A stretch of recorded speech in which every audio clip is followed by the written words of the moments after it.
하나님의 말씀 출애굽기 25장 21, 22절을 제가 봉독해 올리겠습니다. 출애굽기 25장 21, 22절 속죄소를 궤 위에 얹고 내가 내게 줄 증거판을 궤 속에 넣으라. 거기서 내가 너와 만나고 속죄소 위 곧 증거궤 위에 있는 두 그룹 사이에서 내가 이스라엘 자손을 위하여 내게 명령할 모든 일을 내게 이르리라. 아멘. 오늘 읽은 본문의 말씀에 법궤가 나오고 속죄소가 나오고 또 법궤 안에 돌비, 다시 말하면 증거판, 요 세 단어가 나옵니다. 그래서 이 속죄소, 법궤, 돌비 즉 증거판이 있는 곳이 지성소인데, 지성소에 대해서 한번 살펴보겠습니다. 성소입니다. 그래서 10큐빗, 10큐빗이 지성소고 20큐빗, 여기서부터 여기까지가 20큐빗, 20큐빗, 여기서 여기까지가 10큐빗. 이것이 성소입니다. 그래서 이 전체, 이것을 성소라고도 합니다.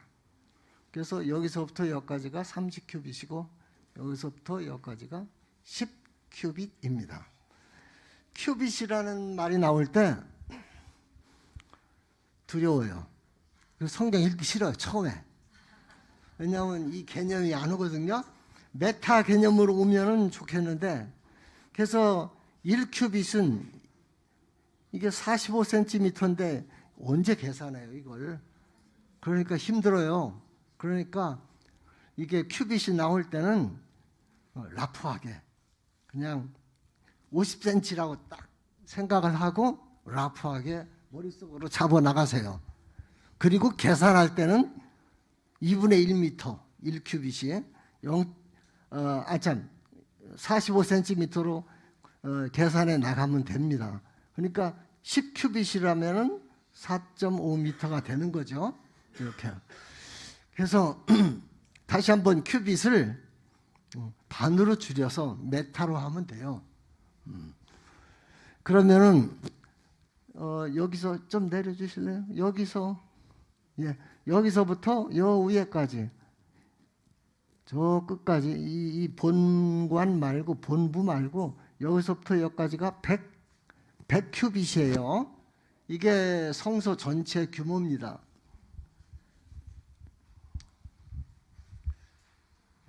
노아의 방주는 길이가 300큐빗이에요. 그러니까 요 길이의 3배죠. 그러니까 노아의 방주는 300큐빗이니까 약 150m쯤 된다, 이렇게 보시면 됩니다. 그러면 이제 요 부분을 좀 보시겠습니다. 요 지성소 요 부분을, 이 부분입니다. 여기에 법궤가 있고, 그리고 법궤 안에 증거판이 있습니다. 율법판이라고 합니다. 그리고 요 법궤 위에 딱 붙어가지고 뚜껑으로 속죄소가 있습니다. 여기서는 복잡하니까 안 그렸습니다. 그러니까 법궤, 그 위에 덮고 있는 속죄소, 법궤 안에 있는 율법판.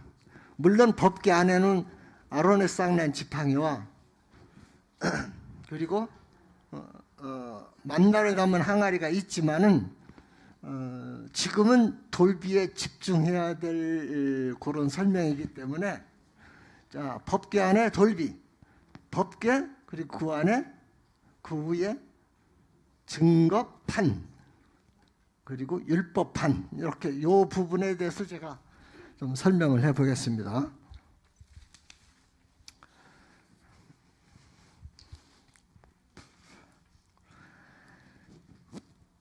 속죄소 밑에 이제 여러분 그림이 그려져 있죠. 속죄소 바로 밑에 붙어서 법궤가 있어요. 그리고 법궤 안에 돌비, 증거판, 율법판이 있습니다. 따라서 속죄소가 결국은 증거판, 율법판을 덮고 있는 구조입니다.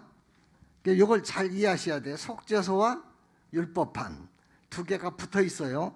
어디가 위에 있습니까? 속죄소가 위에 있어요. 하나님이 우리를 보실 때 무엇을 통해 보시는가? 법궤 안에 있는 돌비를 통해서 보면, 율법판을 통해서 보면 인간은 다 율법 아래에 있습니다. 따라서 죄 아래에 있습니다. 또 심판 아래에 있는 절망적인 존재입니다. 그러나 이 율법판 돌비가 있는 법궤 위 속죄소를 통해서 보면 상황은 완전히 달라집니다.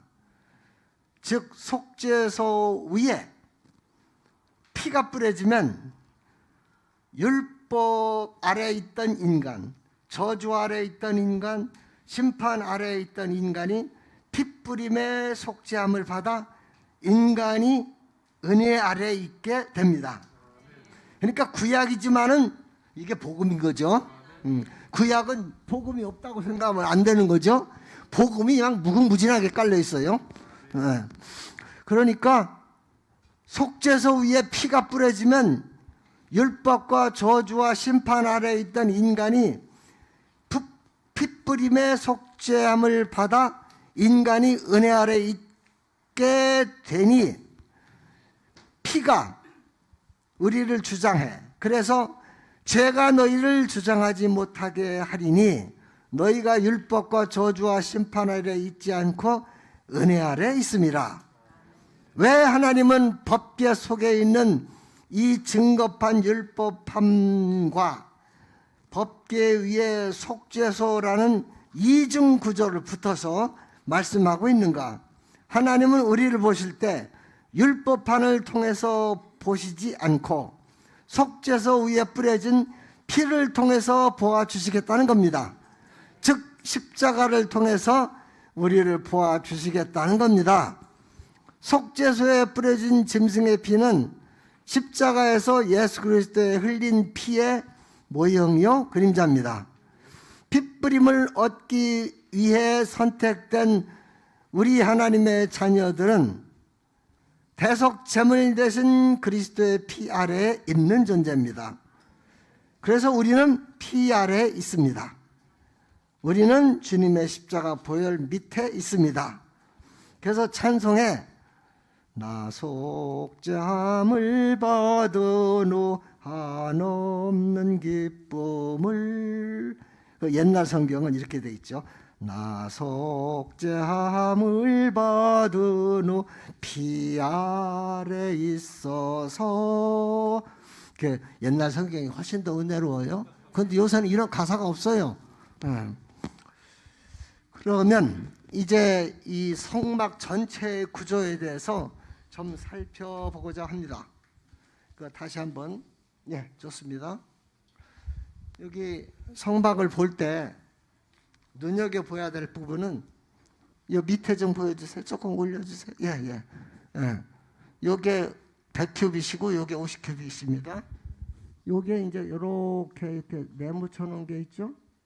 요게 이제 문입니다. 뜰문이라고 그래요. 뜰문.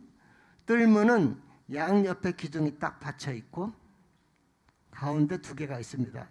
전체 기둥이 하나, 둘, 셋, 넷입니다. 그래서 요 기둥, 요 문이 뜰문을 가리고 있는 게 휘장입니다. 요 휘장. 요 휘장인데 휘장의 범위가 성경에 너무너무 넓어요. 그래서 출애굽기나 레위기나 민수기를 읽을 때 이 휘장이 어디를 얘기하는지 성경은 연구하지 않으면 몰라요.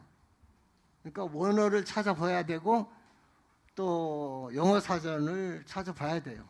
그러니까 여기 이제 이 뜰문을 치고 있는, 가리고 있는 이 휘장이, 이것이 그 히브리어로 이게 안 보이네요. 마사흐라고 합니다. 그리고 NASB는 스크린이라고 표기하고 있어요.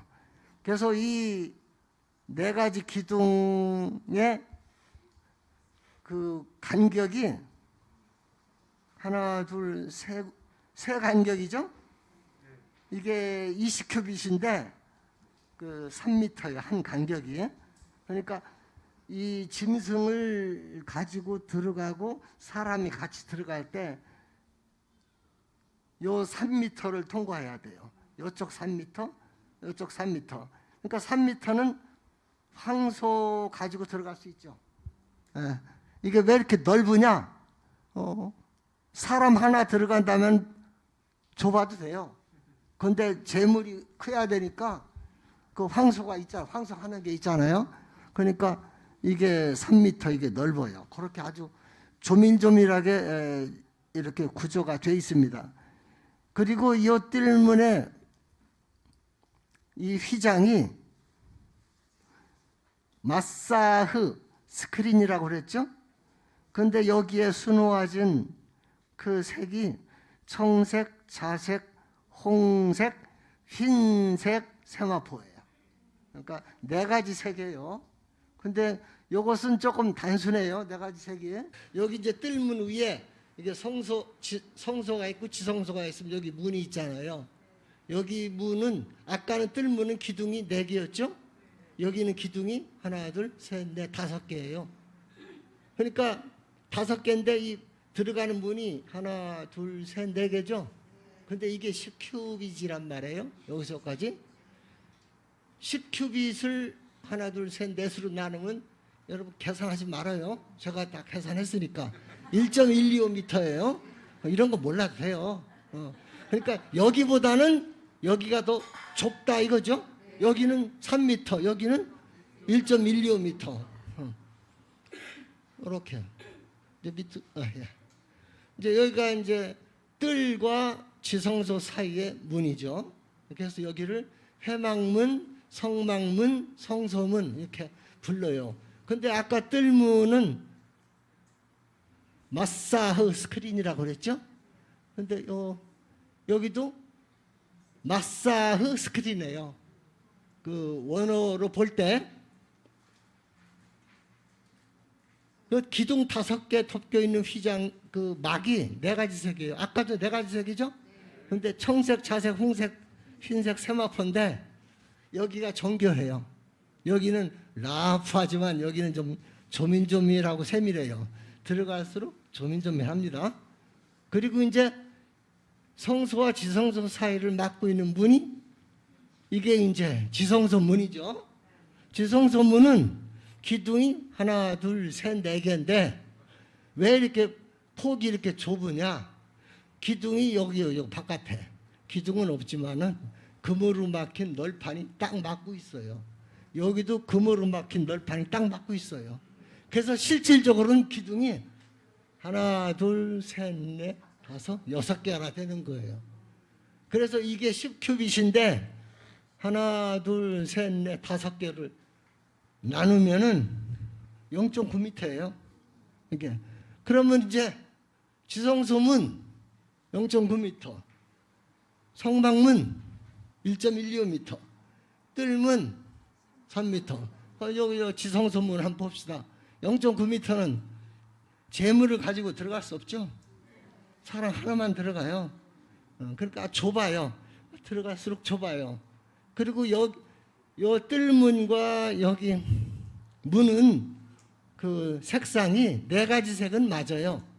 그런데 청색, 자색, 홍색실인데 여기가 좀 더 정교해요. 요 성막문 요 휘장이. 그런데 지성소문 휘장은 좀 달라요. 여기는 청자, 홍, 흰색 그 배실은 맞는데 그 여기에 수놓아져 있는 것이 그룹이 수놓아져 있어요. 그러니까 여기는 그룹이 수놓아져 있지 않은데 여기는 그룹이 수놓아져 있어요. 그런데 기둥을 한번 봅시다. 여기서부터 기둥이 네 개가 금으로 덮여 있어요. 그리고 받침은 은이에요. 요 밑으로 가면 여기 이제 위로 이렇게 하면은 여기는 기둥이 5개인데 금으로 쌓여 있고 받침은 노시예요. 이렇게. 여기는 기둥이 4개죠? 기둥이 4개인데 은과 놋으로 됐죠? 그러니까 여기는 한번 눈 감고 생각하면 은과 놋, 그 다음에 금과 놋, 또 가면 금과 은. 아, 이거 비싸지네요. 그리고 갈수록 여기가 중심이잖아요. 여기서 만나겠다고 했잖아요. 이게 모양이에요. 실상은 아닙니다. 그러니까 갈수록 가치가 나갈 수밖에 없어요. 그 예수 믿는 그 심도가 강한 사람들은, 깊이 들어간 사람들은 할 수 없다. 영광이 다르잖아요. 똑같은 예수 막 믿은 사람하고 성화를 많이 이룬 예수 믿은 사람은 엄청난 차이가 있습니다. 그러니까 이 문양을 보면은 여기는 4가지 색, 4가지 색, 4가지 색은 맞는데 여기는 그룹이 수놓아져 있잖아요. 그리고 여기에서 이름은 달라요. 여기서 휘장의 이름은 파로헷이라고 그래요. 아까 여기는 똑같아요. 마사흐, 여기는 파로헷. 그 NASB는 베일이라고 합니다. VEIL. 그러니까 다 휘장이에요. 다 여기도 휘장, 여기도 휘장, 여기도 휘장. 그리고 여기 바깥에 여기 그 세마포 포장이잖아요. 여기도 휘장이라고 그래요. 막 헷갈려요. 이것 때문에 성경이 조금 집중력을 떨어져요. 읽는 데 있어서. 그러니까 성경을 보면서 앞뒤 문맥을 보고 휘장할 때는 마사흐인지 팔로엣인지 이걸 알아야 돼요. 그리고 여기가 제일 중요하다고 그랬잖아요. 여기를 덮개로 덮고 있잖아요. 천장을. 제1덮개, 제2덮개, 제3덮개, 제4덮개. 그런데 제일 안쪽에 있는 것이 제1덮개잖아요. 제1덮개 천장을 딱 덮고 있는 거기도 4가지 색이에요. 근데 거기도 제일 여기 덮고 있는 이 부분 천사 그룹이 수놓아져 있어요.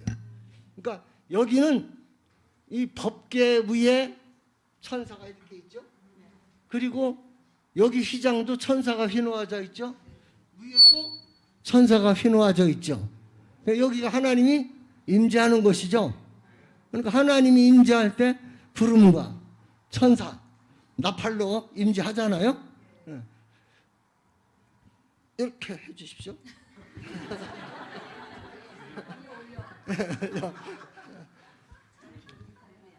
자, 이 뜰문에서 열이 들어갈수록 굉장히 세밀하고 0.9m, 1.16m, 3m 좁아진다.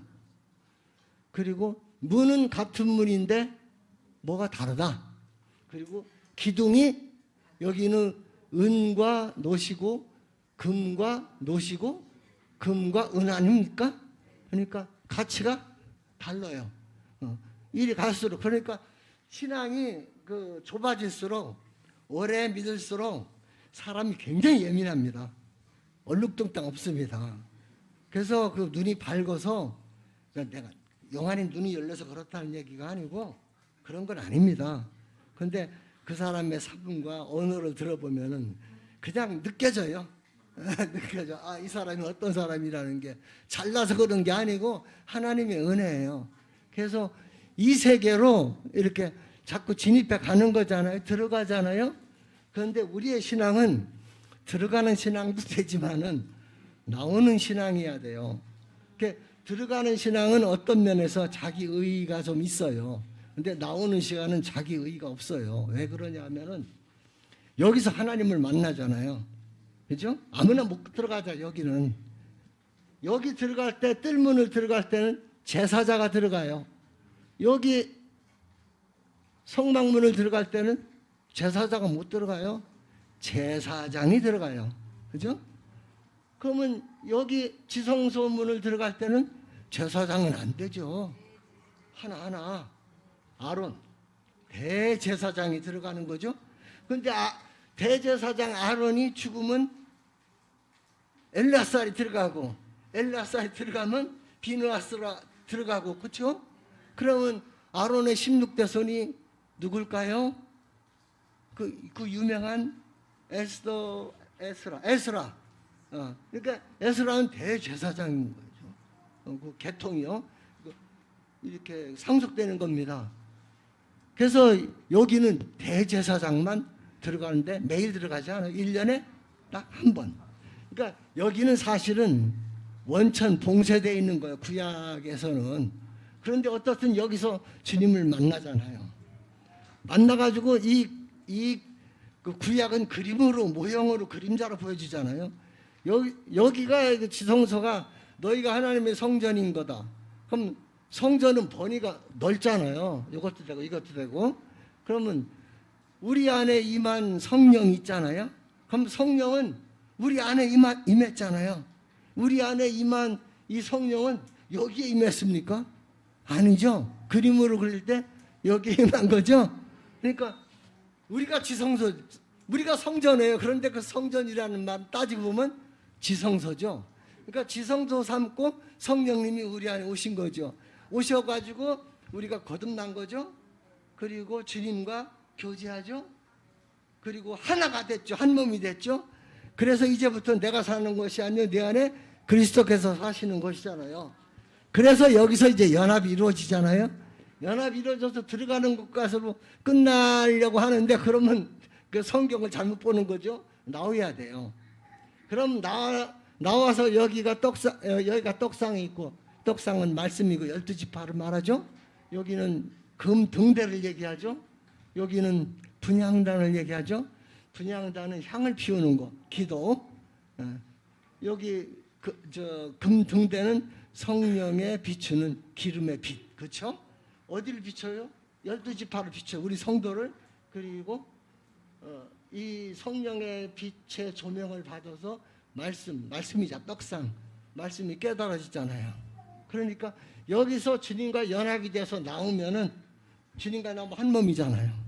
그러니까 내가 깨닫는 게 아니고 이제부터는 주님으로 인해서 깨닫게 해줘요. 그러니까 주님으로 인해서 피 흘리신 주님으로 깨닫게 해주시고, 여기 성령을 예표하는 금등대의 빛이 또 우리를 깨닫게 해주셔요. 그래서 우리를 비춰줘요. 그래서 말씀을 깨달아요. 그러니까 성령의 도움과 예수님의 도움으로 말씀이 깨달아져요. 그러니까 주님으로 인해서 깨달아져요. 이게 중요해요. 이게 나올 때가 중요해요. 이게 진짜 믿음인 거예요. 나올 때가. 들어가기 전에는 주님과 연합이 아니잖아요. 근데 나올 때는 주님과 연합이 이루어졌잖아요. 그러니까 주님으로 인해서 주님의 힘을 받아서 주님과 하나 연합돼 가지고 이 분향단이 있죠. 기도도 내가 하는 게 아니에요.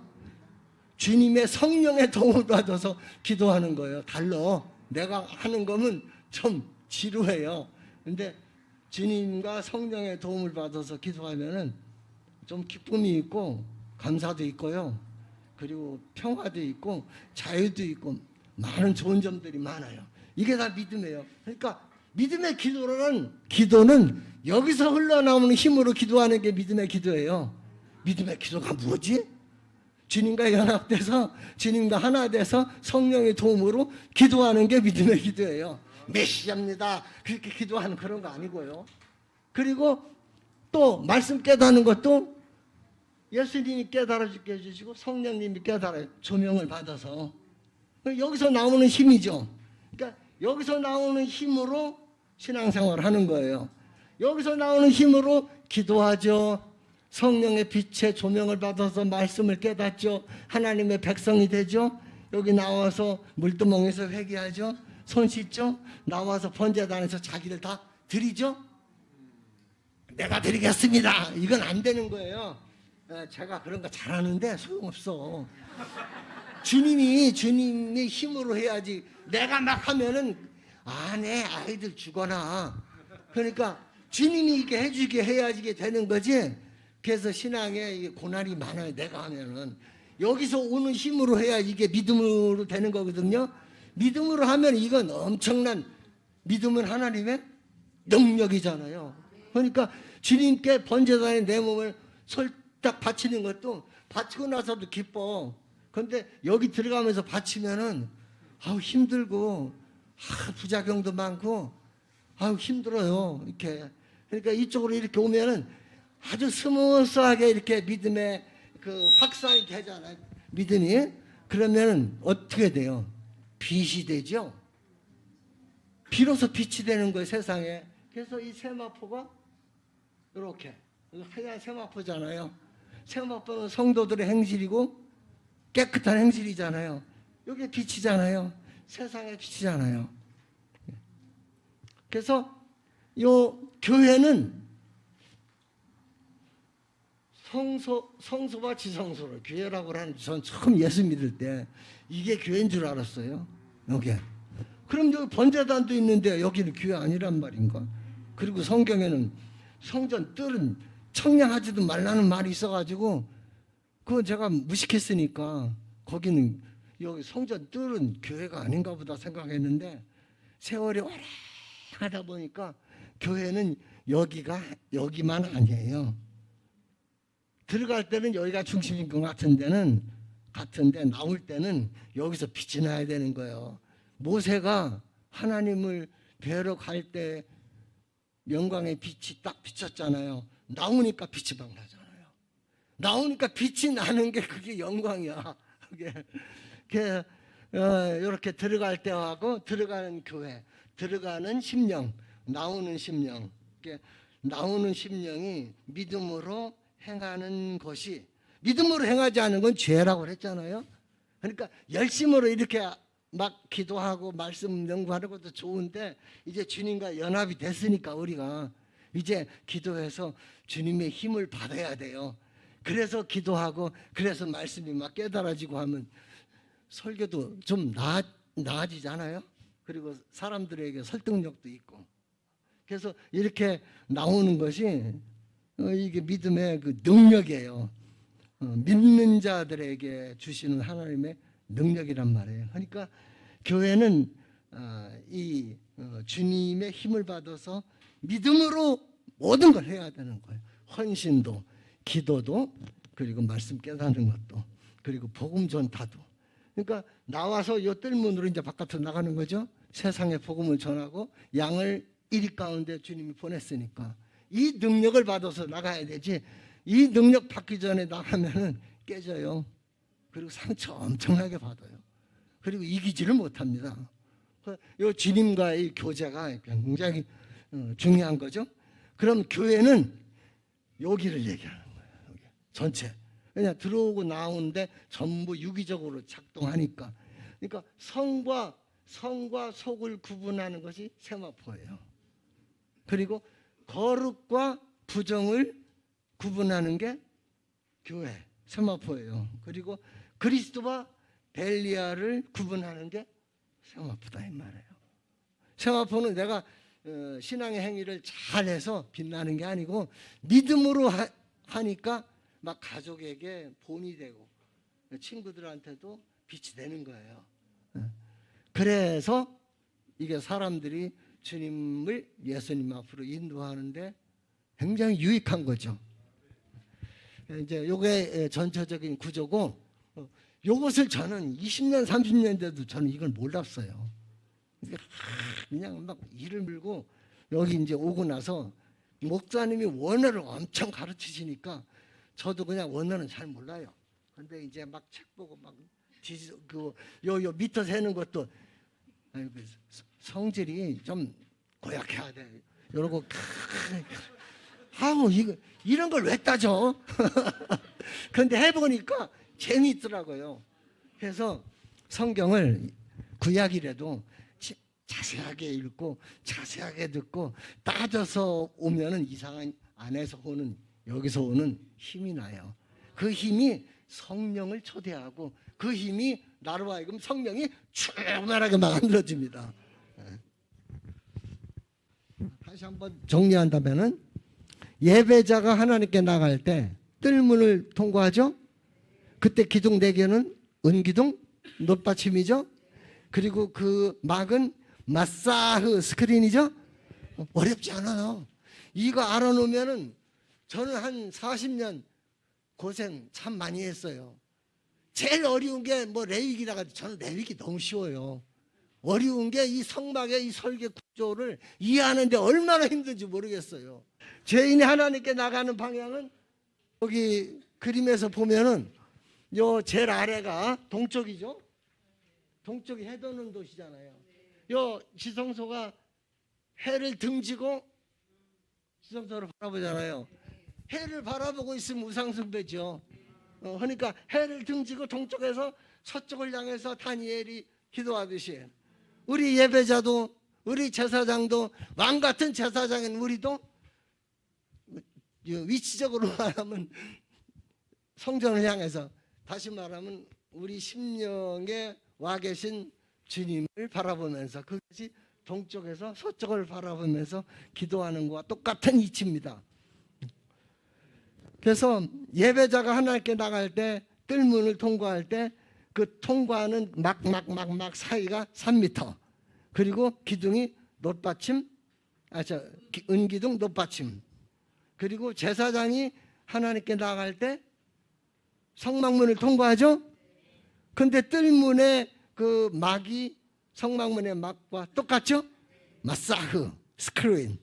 근데 이제 대제사장이 1년에 한 번 지성소로 들어갈 때 그룹이 선호하진 그 문양이 있는 지성소 문의 휘장을 통과하죠. 그때 그 간격은 0.9m. 둘이 못 들어가요. 혼자 들어가요. 그러니까 왜 혼자 들어갑니까? 하나님은 같이 안 만나겠다는 거예요. 1대1 만나겠다는 거예요. 그래서 기둥은 어떻습니까? 금기둥, 은기둥이죠. 이런 것을 그냥 알고 성경을 읽으면은 많은 유익이 있을 겁니다. 그래서 들어갈 때는 정밀하고 화려하고 들어갈수록 정밀하고 화려하고 들어갈수록 거룩함의 등급이 달라지고 영광의 차이가 나고, 똑같이 예수 믿어 구원받은 자라 할지라도 거룩과 성결의 의의 차이가 있고 성도들의 영광에 다릅니다. 의는 칭의받은 의는 같지만 그 의의 실력을 믿음으로 구사해야 되잖아요. 의를 구사 못하는 성도들 너무 많아요. 불쌍하잖아요. 누리지 못하잖아요.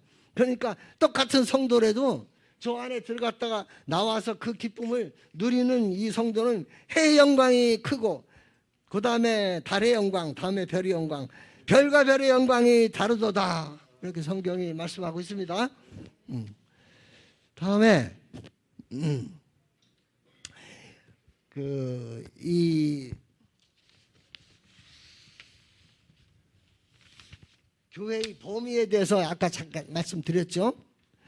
성소와 지성소와 뜰에 있는 번제단에 있는 전체 성막들을 포함해서 전체를 교회라고 한다. 그래서 길이 100큐빗, 너비 50큐빗 전체. 그래서 계시록 11장 1, 2절에 성전과 제단과 그 안에서 경배하는 자들은 측량하되, 이게 하나님의 보호권 안에 들어가는 거죠. 그런데 측량하지 말 곳은 성전 바깥마당이죠. 그런데 성전 바깥마당을 저는 처음에 성경을 읽을 때 성전 뜰인 줄 알았어요. 나는 성전 뜰밖에 안 되는데, 난 제사장도 아니고 대제사장도 아닌데 이거 난 하나님 보호를 못 받는구나, 굉장히 고민했어요. 그랬더니 그게 아니고 교회는 넓어요, 이렇게. 근데 그 안에서 이루어지는 다양성은 이루 말할 수가 없는 거죠. 그래서 그 성전 전체, 성막 전체, 뜰, 지성소 성전 전체를, 거기를 하나님의 통제권 안에 두시고 거기를 교회 공동체라고 하는 거예요. 성전 바깥마당은 성전 뜰, 거기를 말하는 게 아니고 그 바깥에 있어요. 아예 그 왜 매매하는 거 있죠? 양을 매매하고 동전 바꾸는 거, 그게 이방인의 뜰이거든. 거기서 거래했어요. 그러니까 요 네모 안에 들어있는 박스 바깥에요. 그러니까 거기는 하나님의 보호 안에 있지가 않는 거죠. 그러니까 요한계시록 11장 1, 2절을 깨닫고 나니까 아, 교회가 이거 큰 틀이구나. 100큐빗? 50큐빗. 우리는 100큐빗, 50큐빗 아니죠. 성경 읽을 때 이 안이 교회 공동체라는 것을 이제 뒤늦게 제가 깨달은 거죠. 모세 시대의 이 성막, 그죠? 왕국 시대의 솔로몬 성전 기억나죠? 다음에 포로기 이후 제2성전, 제1성전은 솔로몬 성전, 제2성전은 스룹바벨 성전, 그리고 그 이후에 헤롯 왕 때에 스룹바벨 성전을 개축 증축한 헤롯 성전이 있죠. 그런데 그 성전에 그러니까 성소와 지성소 아니 성막과 성전은 성막은 테이버네클 그리고 성전은 템플 그죠? 근데 같은 거예요. 같은 건데 이 성막은 움직이는 거죠. 조립해서. 근데 성전은 고정돼 있죠. 그러니까 성막과 성전은 내용과 정신이 똑같아요. 그래서 이 성막과 지성소의 크기 변화를 보면은 여기 한번 그림을 한번 띄워줄래요? 이게 그림 2를 한번 띄워줄래요? 그림 2네요. 여기 나오네요. 자, 여기 뭐 공사 기간 이건 그냥 나중에 보고 성소와 그 지성소와 성소, 본 성소와 지성소 이 전체의 크기 변화를 보면은 성막은 아까 얘기했죠? 길이 30큐빗, 네. 다음에 10큐빗, 그죠? 다음에 10큐빗 이렇게 됐죠? 근데 이제 솔로몬 성전에 가면은 이건 외울 필요 없어요. 그냥 이렇다는 것만 알면 돼요. 2배로 늘어나요. 60큐빗. 외울 필요는 없어요. 그냥 보세요. 2배로 늘어나 10큐빗이 너비가 10큐빗이 20큐빗이 돼요. 근데 높이는 인간의 뭐랄까 교만이 들어가 가지고 3배로 높아져요. 그래서 높이 10큐빗이 30큐빗이 됩니다. 그런데 스룹바벨 성전은 별 볼 일 없는 성전이라도 이게 만만치 않아요. 이것이 60큐빗, 와, 너비가 60큐빗, 높이도 60큐빗이네요. 규모는 엄청 큽니다. 그리고 헤롯 성전은 60큐빗, 60큐빗, 100큐빗이에요. 근데 이런 성전을 주님은 헐어버리잖아요. AD 치시면 다 망해버리잖아요. 그럼 우리는 어떤 성전을 세워야 됩니까? 우리를 지성소 삼고 있는 그 성령님이 오셔서 우리의 아이덴티티가 성령을 예수님의 피 때문에 성령을 모신 하나님의 전이잖아요.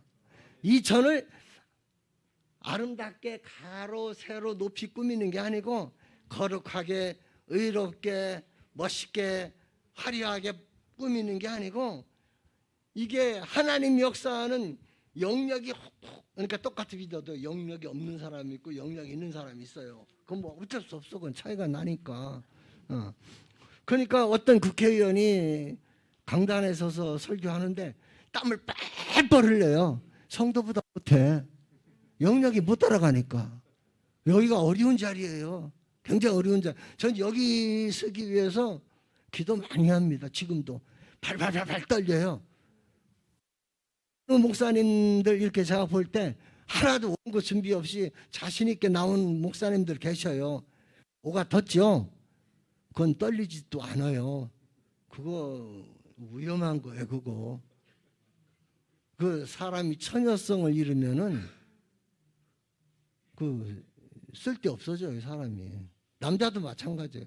주님 앞에 나는 신부인데 팔팔팔팔 떨어야지.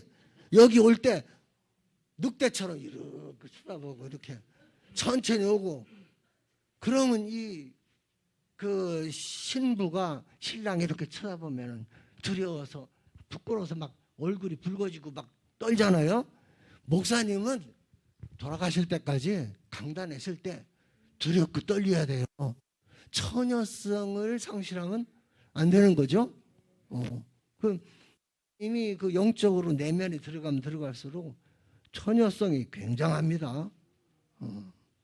그래서 이 외향적인 그런 크기가 중요한 게 아니고 우리 속 사람을 강하게 만들어요. 피와 성령의 능력과 그리고 말씀의 능력으로 이렇게 키워나가야 돼요. 그것이 우리 속 사람을 명품으로 우리를 만들어 놔야 돼요. 주님 앞에 가기까지. 그러니까 세상의 명품으로 크기만 들린다고 이건 아닌 거죠. 자, 이제 제사로 넘어갑시다. 제사에 제물이 있어요. 그림 4를 한번 보여주실래요? 요거 말고. 예. 레위기 제사의 제물들. 여기 이제 설명을 하면 이거 쉽지 않아요. 아이고, 이거 정리가 안 돼요. 이거 막 골이 막 너무너무 아파요. 이거 하려면은. 근데 제가 이렇게 딱 정리했어요. 죄송합니다. 이게 성경을 깨닫는 게 너무 힘들어가지고 성경에 아주 한이 맺혔어요. 그래서 번제 보면은 수컷이야. 전부 수컷. 소, 양, 염소, 비둘기. 이건 가난한 사람들을 위한 거죠. 그러니까 번제는 수컷, 소, 양, 염소. 우리가 아는 거 다. 그 대신 수컷. 화목제는 소, 양, 염소 다 되는데 암수. 그러니까 수컷, 암컷 다 돼요. 이렇게 잡아 놓으세요. 다음에 속죄제는 이건 공부해야 돼. 어쩔 수 없어. 이게 이제 제사의 범위가 크면은 수컷이 들어가. 숫송아지하고 수염소. 그리고 이제 제사의 범위가 작으면은 암염소하고 암 어린 양이에요. 근데 여기 그 속죄제 암 어린 양은 이게 피메일 램이거든요. 근데 여기 위에 번제 순양이 있죠? RAM이죠? 거기 LAM이 아닙니다. 거기는 LAM이 들어가지가 않아요. 그리고 요 화목제도 양이 RAM이 들어가죠? 근데 속죄제에는 LAMB가 들어가는데 female 램이잖아요. 그러니까 female 반대는 male 램이죠? male 램은 어디에 가나 못 껴. 그 male 램은 누굽니까? 신약에 와서 세상 죄를 지고 가는 하나님의 어린 양 뭡니까? male 램. 딱 기억하세요.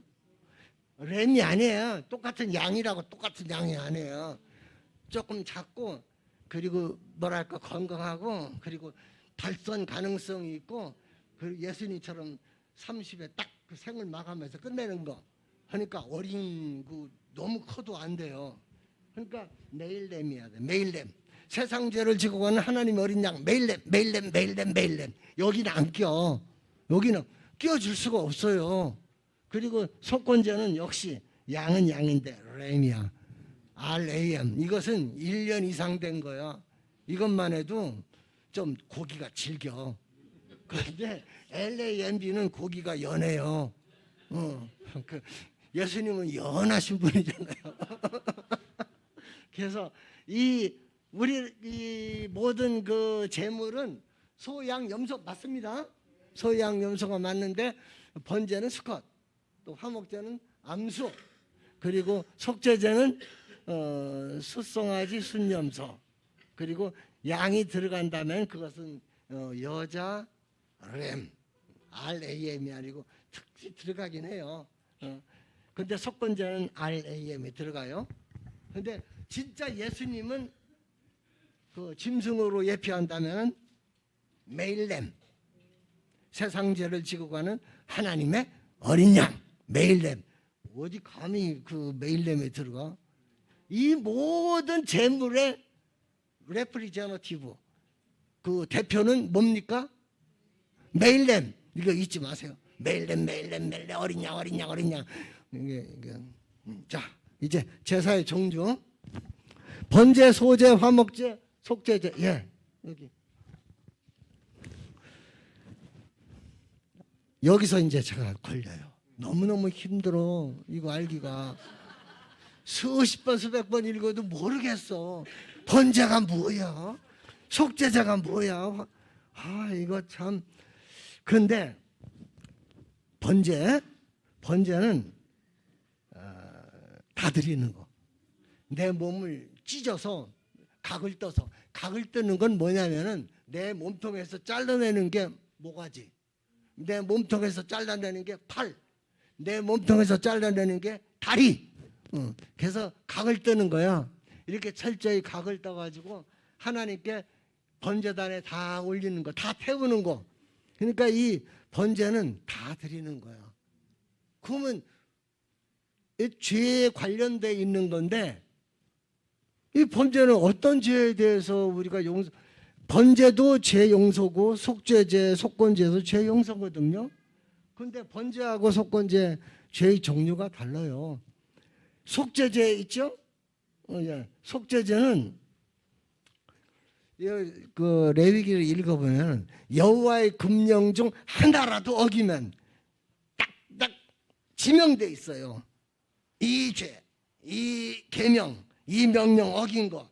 그러면 오늘 목사님이 설명한 대로 그 율법의 그 계명은 학자들이 연구한 바에 의하면 613가지죠. 그런데 613가지를 확 해석하면은 굉장히 넓잖아요.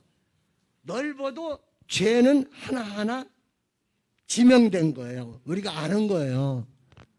그러니까 그 죄를 사해 주는 거예요.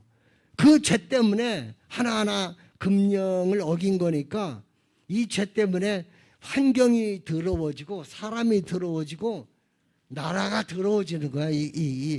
그것을 사함받는 것이 속죄제예요. 이 속죄 제물로 예수님이 십자가에 못 박혀 죽으신 거예요. 그리고 번제는 뭐냐면은 죄는 죄인데 우리가 모르는 죄예요.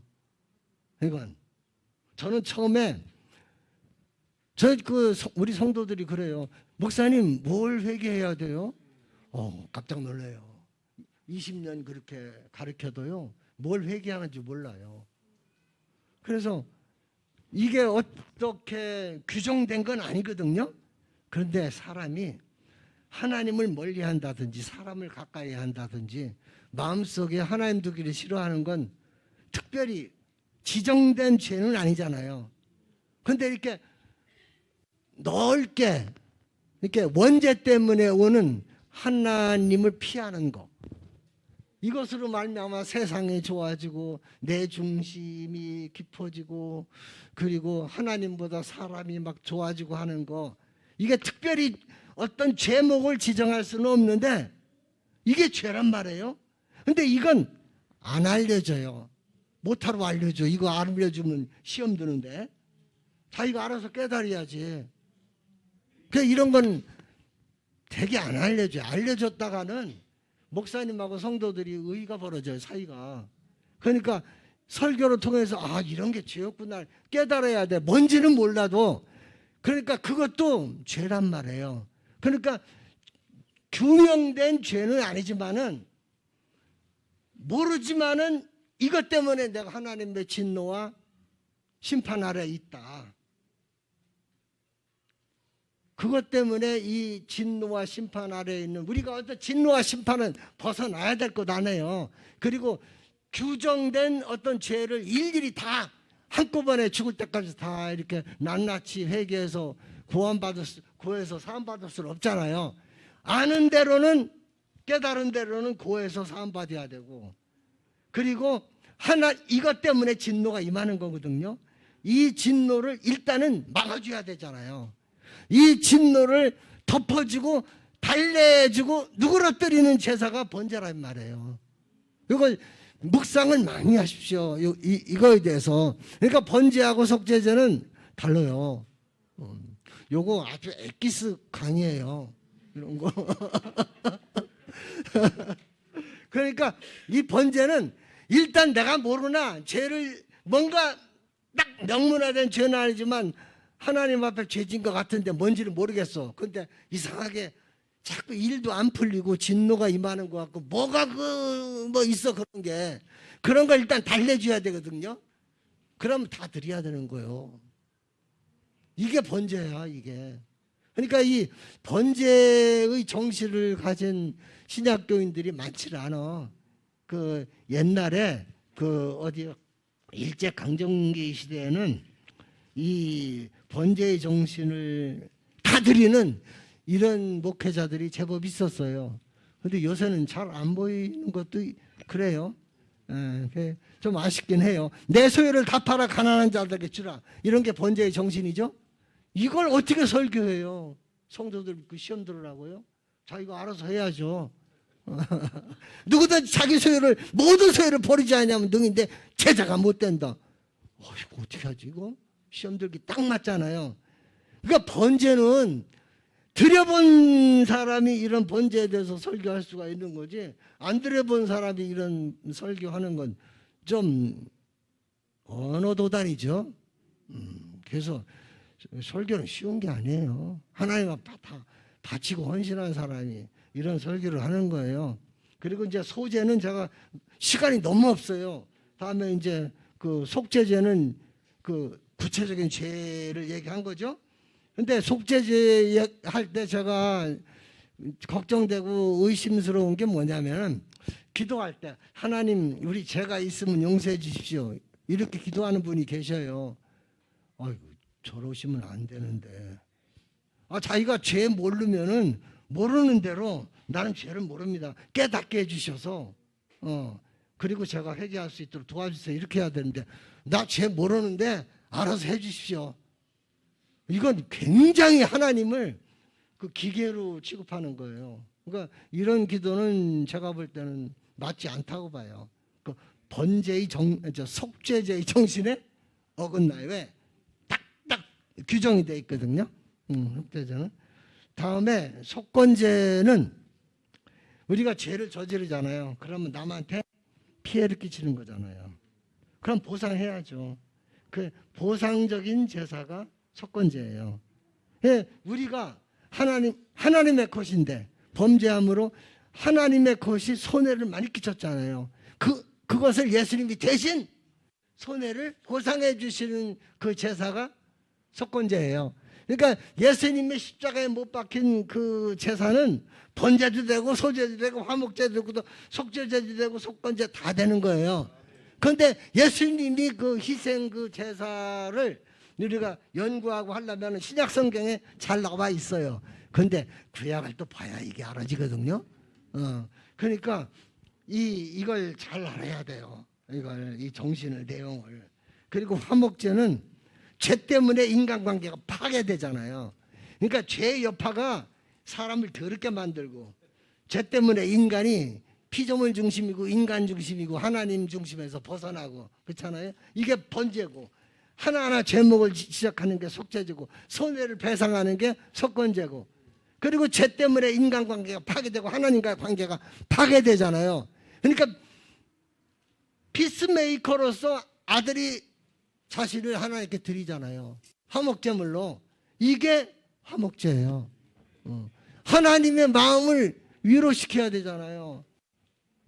그래서 이 5가지 제사를 묵상을 많이 하고 연구를 많이 해서 설교 잘할 수 있었으면 좋겠어요. 그리고 이걸 많이 성도들한테 많이 가르쳤으면 좋겠어요. 구약 가르친다고 생각 마시고 이게 신약의 복음이에요. 이것이요. 자, 이 속건제에 대해서 내 소유 절반을 가난한 자들에게 주겠으며 이것은 거의 다 드리겠다는 거죠. 그 번제의 영성. 그러니까 삭개오죠. 삭개오가 그거 했죠. 대단한 사람이에요. 그 우스운 사람 아니에요. 그리고 만일 네 것을 토색한 일이 있어 도적질했으면 남의 것을 하나요. 그럼 보상해 줘야 되잖아요. 그런데 여기서는 4배로 갚겠나이다. 속건제 영생으로 충만한 삭개오. 오늘 이 집에 구원이 이르렀다 이렇게 했잖아요. 그러니까 회개가 제대로 이루어지는 거죠. 자, 이제 대속죄일. 대속죄일은 레위기 16장인데 1년 중 가장 중요한 날이죠. 7가지 절기가 있는데 가운데 하나, 둘, 셋, 넷, 1, 2, 3, 4, 5. 5가 쇼파르, 나팔절. 6이 대속죄일이죠. 그리고 7이 절기 중에 장막절. 그렇죠? 그러니까 이제 속죄일 요 레위기 16장을 딸딸딸딸딸 그 순서를 머릿속에 가지고 있어야 돼. 이거 모르면은 이게 5대 제사하고 레위기가 안 들려요. 이게 이 레위기에서 4장 5절은 개인적인 죄에 대해서 속죄 제사를 드리는 거예요. 근데 대속죄일에 그 속죄제를 드리는 것은 전체 백성을 다 그 죄사함을 위해서 그 속죄 제사를 드리는 거예요. 그러니까 규모가 엄청나게 큽니다. 대속죄일은. 그러니까 이날은 안식일 중에 안식이래요. 그러니까 백성들은 자동차 타면 안 돼요. 지금도. 근데 자전거만 타고 애들이 그냥 다니죠. 그냥 가만히 대속죄일 날 집에 있으면서 회개하고 가만히 있습니다. 이 대속죄일 날. 전체 우리 가정 전체 이스라엘 백성 전체의 그 죄사함을 위해서 기도하는 거거든요. 그러면 우리나라 전체를 위해서 왜 기도해? 내 죄는 내가 회개하면 되지. 이건 아직 몰라서 그런 거예요. 우리는 공동체잖아요. 한 몸이잖아요. 성령이 하나 되게 했잖아요. 그러면 나와 저 사람이 죄를 졌으면 그 죄는 그 사람의 거고 내 죄는 내 거다. 그러니까 내 죄는 내가 회개하고 그 사람 죄는 그 사람 회개해야 된다. 그건 아직 그 세계에 그 지성소 하나님 만나는 그 세계에 아직 들어가긴 들어갔지만은 아직 못 깨달은 거예요. 우리의 회개는 내 회개도 중요하지만은 우리가 우리에게 죄를 사하여 주옵소서. 그게 먼저요. 그러니까 이웃의 죄를 회개해야 되는 거예요. 내가 왜 공동체니까. 그러니까 이웃의 죄가 내 죄야. 그럼 내 죄는 물론 내가 회개하자. 누가 회개해야 돼? 내 이웃 지체가 회개하는 거예요. 그게 아름다운 공동체입니다. 그게. 저는 이걸 늦게 깨닫고 성도들 하나 보면 쟤 왜 저래? 이런데 인제는 아니야. 아이고, 저게 내 죄인데. 근데 나는 그런 짓 안 했거든요. 근데 내 죄야. 해보면 알아요. 그러니까 전체 백성들의 죄를 가지고 예수님이 대제사장으로서 속죄 제물로 십자가에 들이신 거예요. 그러니까 자, 속죄제 제물은 두 가지입니다. 그 개인적인 그 속죄제가 아닙니다. 이거 이스라엘 백성 전체입니다. 그러니까 제물은 간단해요. 제물은 송아지와 염소, 숫송아지와 수염소. 히브리서 9장 황소와 염소의 피로 하지 아니하고 그 황소와 염소의 피는 어디냐? 그 대속죄일의 제물을 얘기하는 거예요. 그 황소 크죠? 크니까 이것은 누구의 죄를 위한 그 제물이냐면은 대제사장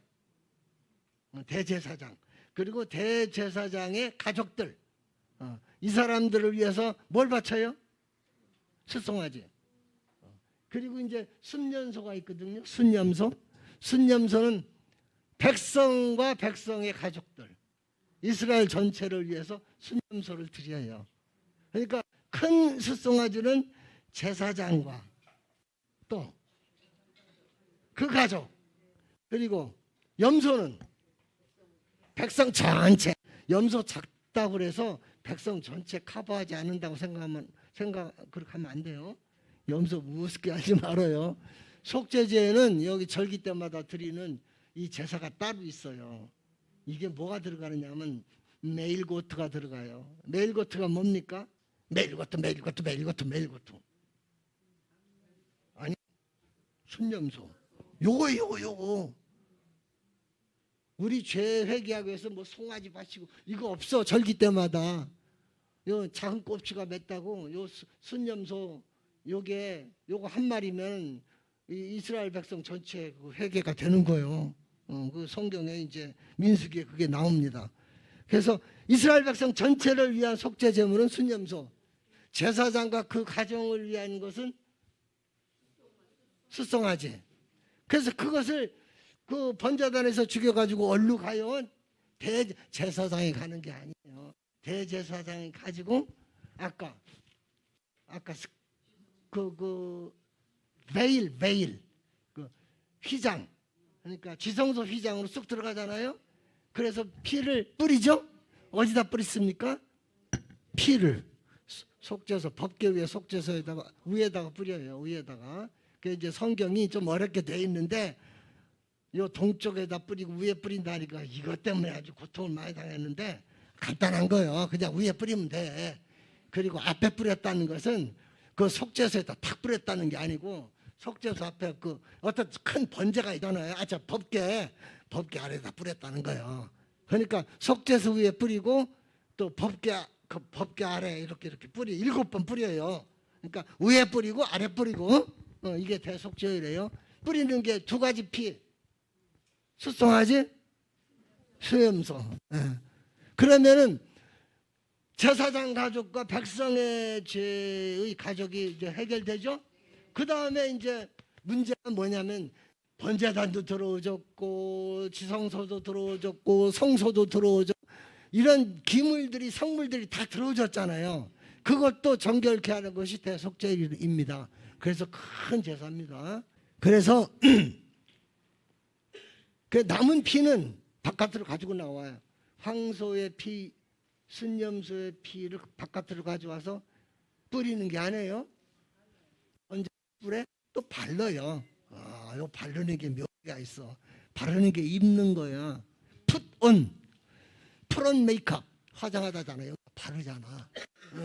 풋온은 입는 거 바르는 거야. 멋있는 거야. 풋온이라는 말은 번제단에 바르는 거야. 그리고 나중에 번제단 위에 스프링클 또 뿌려줘. 좀 복잡해요. 자, 대속죄일에는 순염소가 들어간다고 그랬죠? 오늘 이 시간이 굉장히 좀 힘들긴 하지만은 1시간만 집중을 하면은 레위기하고 그 성막을 이해 수지 정말 맞는 거예요.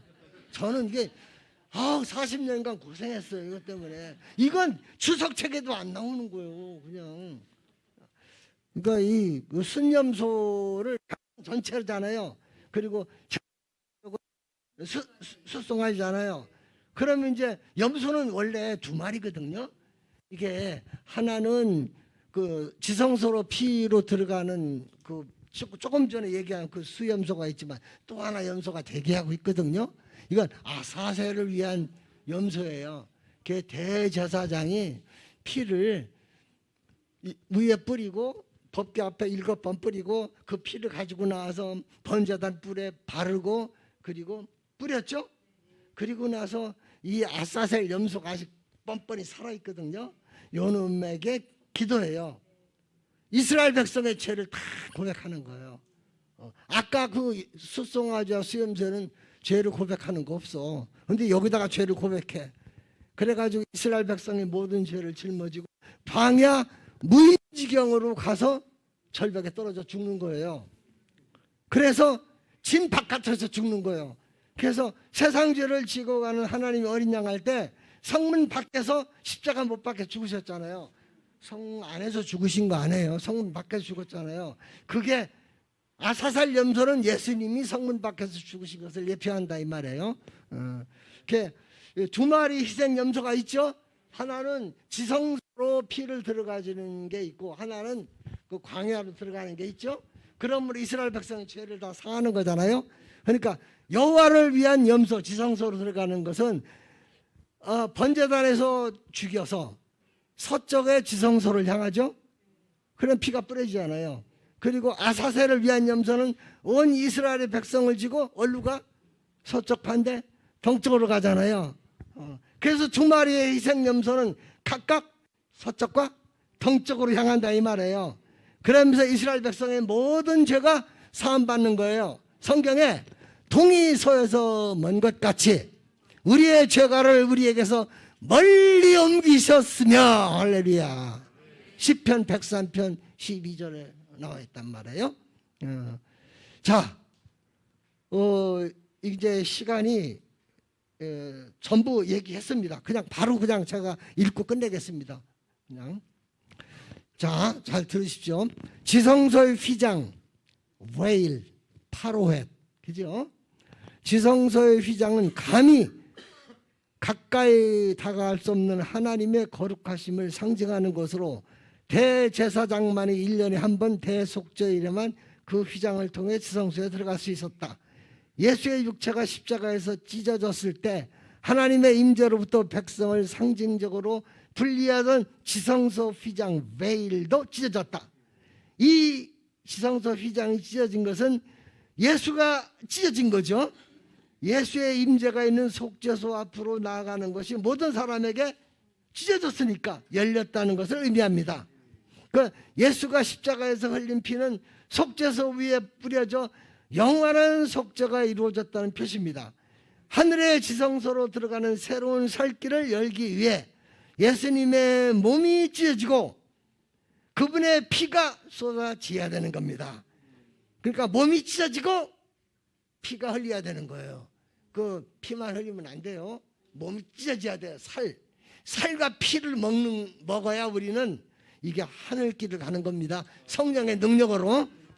그리하여 예수님의 희생제사를 통해 예수 그리스도는 우리의 대제사장으로서 완전한 자격을 갖추시고 하늘 지성소에 들어가셨습니다. 우리들 또한 예수님의 희생제사를 힘입어 예수님과 한 몸 한 연합을 이루어 하늘 지성소에 들어가게 되는 것입니다. 휘장 예수님의 몸이 찢어지고 어린 양의 피가 속죄소에 뿌려졌다는 것은 우리의 영원한 큰 대제사장인 예수님과 우리가 한 몸이 되었고 더 나아가 예수 안에서 이스라엘과 이방인이 하나가 되었다는 뜻이에요. 이게 오늘 오전에 목사님 설교한 하나님의 경륜이죠. 그러니까 예수님이 살을 찢고 피 흘리는 게 하나님의 경륜이죠. 결국은 어디가 둘이 하나가 되는 거예요. 이방인과 이스라엘이요. 예수의 몸 찢어짐과 피 뿌림으로 우리가 예수와 하나가 되었는데 이제 우리가 어떻게 분리될 수 있습니까? 어떻게 하나님이 우리를 버릴 수가 있습니까? 하나님이 찢었는데 그분의 희생이 너무 커서 주님은 우리를 절대로 포기하지 아니하십니다. 우리는 주님을 배반할지라도 주님 우리를 배반하지 않습니다. 한 몸 되신 증표로 우리에게 성령을 보내사 성령으로 하나 되게 하시니 얼마나 감사합니까? 예수님의 피가 있어서 너무 감사하고요. 성령님이 계셔 감사하고요. 아버지가 계셔 감사하고요. 하나님이 살아계신 것이 얼마나 감사한지요. 할렐루야. 하나님 감사합니다. 우리가 구약의 성경을 읽을 때 눈이 가려져서 예수님의 피를 통해서 우리가 볼 수 있는 믿음의 눈을 활짝 열어주셔서 이제 성경을 볼 때마다 예수가 밝히 보이게 하여 주시고 신약과 구약이 한 복음이라는 것을 더 구체적으로 확실히 분명히 깨달아 우리의 심령이 밝아지고 그리고 영적 세계에 엄청난 세척작용과 정화작용을 일으켜 주옵소서. 이러한 작용들이 점점점 우리가 성경을 읽고 목사님의 설교를 들어갈수록 보이지 않는 힘에 끌려 성령님을 우리 마음에 깊이 초대하고 또 성령의 충만함을 우리가 받아 땅끝까지 복음을 증거하는 나가는 교회, 흩어지는 교회로서의 사명을 잘 감당해서 우리 그리스도의 별교가 크게 확장하고 하나님께 영광이 되는 교회가 되도록 축복하여 주옵소서. 예수님 이름으로 기도합니다.